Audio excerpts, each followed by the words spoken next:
Sa live selling, siya'y umaarangkada. Ang ganda nito! Sinasabi ko sa inyo, mura na lang sa ating live. Kaya check out mo na yan! Di lang damit ang mabenta, mabiling mabili rin ang pakulo niya.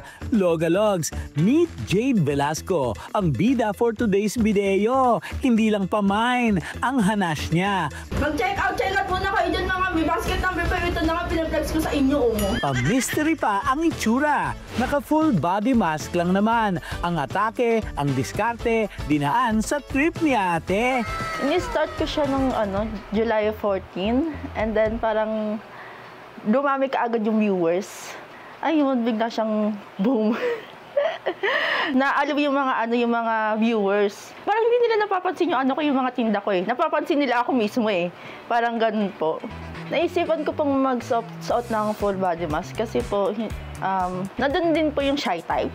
Pero po kasi conservative po kasi talaga akong tao. Siyempre ang binebenta ko po medyo maikli, may sando.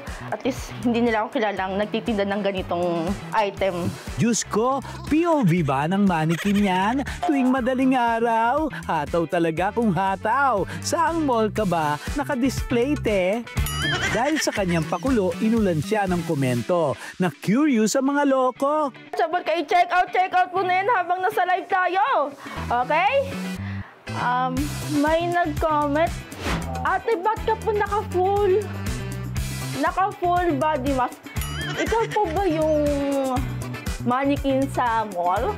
Nakakahinga ka pa ba ate? As in, ayun lahat lagi, parang sud-sud po yung nakakahinga ka pa ba? Sabi ko, hindi ako makakapag-live kung hindi ako makakahinga, di ba? Eh di sana tingkok na tayo dito ngayon, di ba? Ang pangarap pala ni Jade Velasco ay maging modelo. O sige, heto na't gawin nating dream come true. Pak! May pa-hair flick pa. Magpapa-face reveal na ba? May plan na rin naman po ako mag-face reveal sa TikTok. Pero hindi pa talaga sa ngayon po. Parang sabi ko, uy, sige ganito, pagka 50k followers, mag-face reveal ako. Ganito. Ipapakita ko yung mukha ko. Pero feeling ko hindi ako mag-live selling ng face reveal lang pero hindi siya yung mag-live selling na mukha ko na talaga yung Ano man ang iyong trip, basta't di ka naman ng bad trip, abay, go lang yan, day. Ang mahalaga ay magpakatotoo. Sabet gawin ng puso. Nakakover man ang iyong katawan, pero kitang-kita ang iyong magandang patutunguhan.